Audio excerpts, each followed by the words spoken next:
What's up again, everybody? Road to Nationals season is underway, and we've shifted from this global meta to a little bit more of a segmented or regionalized meta in the game of Flesh and Blood, particularly in competitive play. So I'm going to talk you through a couple of decks that I would definitely be considering playing, or at the very least be prepared to play against in this Road to Nationals season, because in my opinion, this is by far the most varied and open meta that we've had, even like compared to the previous one, which many people, myself included, thought was very open. This is even more so.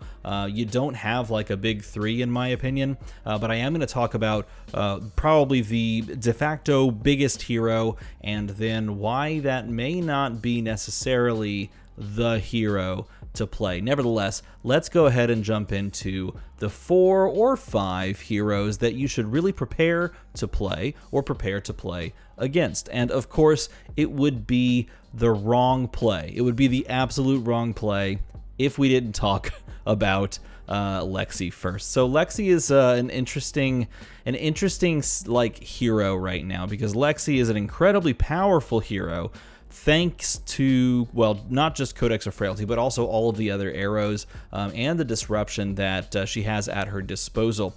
And you know this is the case because there was so many people representing it at both the Calling and also the Pro Tour in Baltimore recently. It was the de facto best aggro deck. I do think it is pound for pound the best aggro deck in the format, but it also has the flexibility to be able to deal with a lot of threats. And if you want a deck list to start with and kind of key off of, I think Andrew Rothermel's Pro Tour third place finish deck, he was the 1 seed throughout the Swiss round. I think this is a fantastic list to start with. It is a fairly straightforward list to kind of view and see what it wants to do, but I very much like the inclusion of the 9 Winter's Bites. In fact, if you watch the tournament coverage back, there was literally a game where he was back against the wall gonna lose, and basically pivoted the entire game off of blue Winter's Bites. I think it was like 2 blue Winter's Bites, or like a blue and a yellow, and his like 2-card hand of Winter's Bite plus the Arsenal made it to where like he put himself in firm position to win that game. It was absolutely incredible to watch. I think this is a great disruption, and I think this list in general has a little bit more disruption available in the form of Chilling Ice Vein with fusing and like Arctic Incarceration plays, or just, you know, fusing like a Frostlock Chilling Ice Vein, so that you can push this on-hit effect, which is a quite good on-hit effect in this meta, and has the capacity to really get you, you know, certain places against heroes that you could struggle with. This is a fantastic overall list, and I do highly recommend, you know, if you're planning on diving into Lexi, this is a good little spot to start. I think this is the one to look at. And by the way, this is all on Fabrary. You can't see it up there because I do have it cropped, but this is Fabrary. By the way, if you are looking at this and you're going, okay, if this is the de facto deck, if this is the deck I should play, well then why is it not converting? And you, sir or madam behind the screen, just asked a fantastic question. And here's the thing, this meta is so wide open that this deck being the de facto best deck overall doesn't necessarily make it the best deck in the format.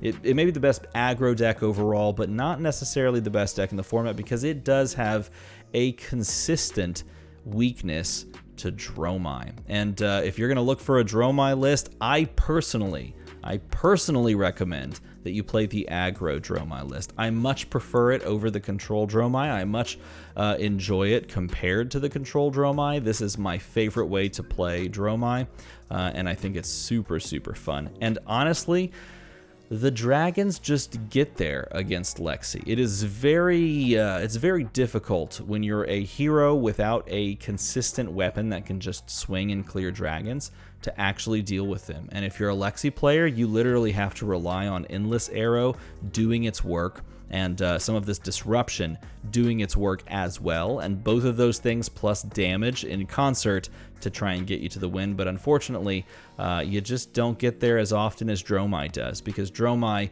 has the persistent board threat of the dragons. Why do I like this version better? Well, I think this version can be tweaked and tuned to really feel decent into the field, minus a few heroes that I'm going to talk about actually very next. I think that this deck and this iteration of this deck can very much be tweaked. And by the way, if you're wondering what deck this is Mara Ferris's Pro Tour second place finish deck, and I think there's a lot of really, really good things in this deck. Personally, big fan of the addition of Flame Call Awakening, and going and fetching your single Phoenix Flame can do wonders for being able to like Flame Call Awakening by pitching a red after playing something else, get the Phoenix Flame so that you can then pitch that Phoenix Flame away to activate Flamescale Furnace and get a bunch of resources and a bunch of ash and be able to play some big things. Now, there's a couple of weaknesses that this deck kind of succumbs to, and in fact, if you did watch the Pro Tour finals, this deck had a very difficult time dealing with a little bit more mid-range or aggressive play from Oldham. And that is something that I would expect Oldham players to start kind of leaning into heavily, especially if there's a lot of Dromai in the field.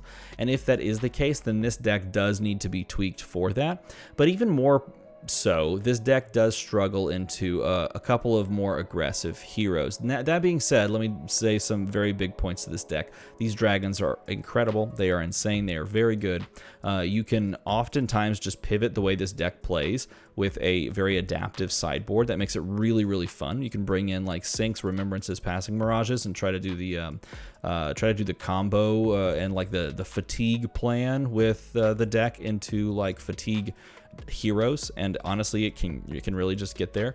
If it were me, I would look to sneak in more blues. I know this is a red line list, but I would look to sneak in more blues, and then I would throw in the sideboard Tomeltai, because it literally just wins you games on the spot. Nevertheless, this list literally the best case scenario. I mean, it took Mara to second place and she piloted like a dream, and it is a very, very solid list to run with. I think it's a fun way to play, but as I said, it is susceptible to a couple of heroes in a very real way. And one of those polarizing matchups is actually starting to show back up on the radar, but it's Fi. And in fact, I want to point you to a stream here. Check this out. This happened recently. This was like as of yesterday. This Road to Nationals took place, I believe it was, yeah, look at this. It was in Southampton.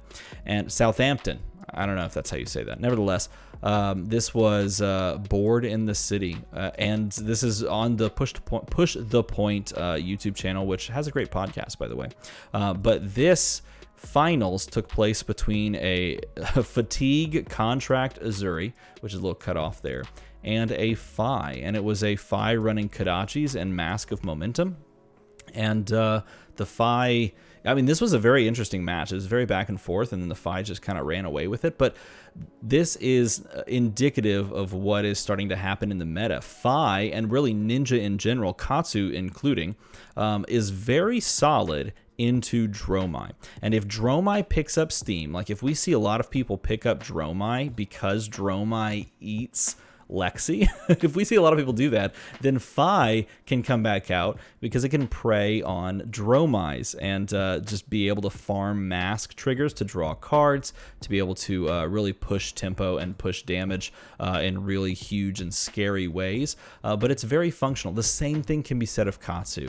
Highly recommend going and watching this game. It was a really fun watch. And look, there were a lot of great games. Oh, it's cut off. It's unfortunately cut off. Look over here where my cursor is half at, you can definitely see some great games.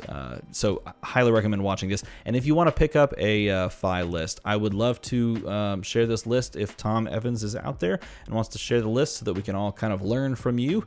Feel free, and congratulations on the win. And that's not the only hero that's actually good into Dromai. The other really polarizing matchup is really any Runeblade. And, well, Tyler Horspool just picked up a win in the AGE Open, Arcane Games and Events. they run events over on the West Coast. And they have this like monthly large tournament, and like they add points to your overall pools. It's really cool. Look, you can actually watch the entire thing on Arcane Games and Events. Oh, I cut it off again. Gosh dang it. Who put me in charge of doing the cropping? It's ridiculous. Anyway, I watched some of this live, and then I fell asleep because I am an old man, apparently. After I have a birthday, I immediately fall asleep at 9:30 p.m. Anyway, Tyler made a really great showing with this deck and really showed his piloting skills. This is actually the same-ish, I believe, same deck that he played in the Pro Tour and did well with as well. And weirdly enough, up against Rhinar. Connor Davenport on Rhinar just showed people how to play Rhinar, played very efficiently, and just capitalized on Blood Rush turns, I believe. Nevertheless, Tyler pulled this out, and this is also another hero and another deck that is really starting to spike in the meta right now, and it's really interesting to see because these heroes are being able to kind of creep back out because they aren't being taxed by Icelander, because Icelander is way pushed down. They're allowed to kind of play with the meta again because they have some tools that allow them to have some game into control decks like Rites of Replenishment for like this recursion effect. There are always going to be games and turns where you just see Channel Mount Heroic and you go, okay, GG, let's wrap this up, because that card real good. In fact, I remember having the opportunity to talk about this card in the spoiler video, and I said this has the capacity to be the best channel that was released, and I think that probably holds true. The card's really good. And this list has some interesting inclusions like Brush Off, which I think is really great. Give and Take, a fantastic like sideboard card. I mean, one, it's good, period, end of story. But two, it's really great for recursion from your deck. You're able to grab things from your graveyard and put it back into your deck. But of course, and then Premeditate's now in the deck as well. But you just kind of relying on these powerful cards like Swarming Gloomveil, Ravenous Rabble, Scar for a Scar. We have 6 versions of Snatch. The yellows are included as well because card draw real good. And then, of course, Infectious Host, because you are expecting to see a good bit of Lexi and possibly other Rangers like Azalea in the meta. But these are 4 decks that I think are really poised to do well. And then, of course, I would be remiss if I didn't mention Oldham because it literally just won the Pro Tour. But I'm not necessarily sure Oldham's in the best of places. And here's why. And I'm going to end with this. This is a spreadsheet that I put together, and I'm going to be putting on my Patreon because I took the time to like make this spreadsheet look clearer. Hopefully it looks fairly clear. Let's try to resize on the fly because who needs editing? So here's the interesting thing. This is the Calling Baltimore win percentages, and Oldham has like the overall best win percentage, which is really good if you're an Oldham fan. Phi though is fairly weak. That's a really bad win percentage, 32% against Phi. But apparently in the Calling has a positive win percentage into Lexi, which is pretty cool. And really bad into Dash, which, funnily enough, actually won the Calling right there. But also kind of a down matchup into Briar. And if Briar and Phi are starting to make a resurgence, then Oldham might have to tweak their deck again. And at some point, Oldham just has to pick something and go with it. So you as an Oldham player kind of have to know your local meta and see what regionalized success you have and then commit. So Oldham might be an interesting prospect. Might be an interesting opportunity for you to take, but it really depends on some of these minus matchups that you're probably playing into. And of course, you have to know how to play the Lexi matchup.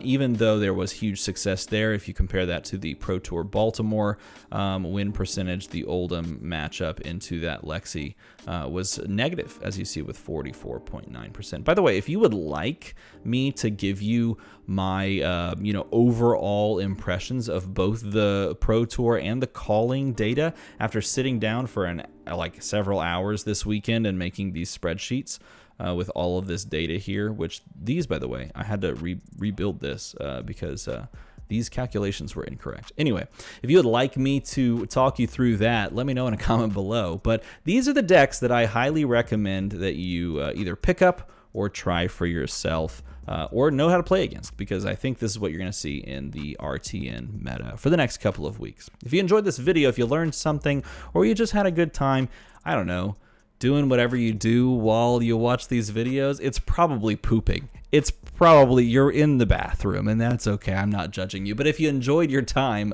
make a number, climb slightly higher. And as always, thanks for watching.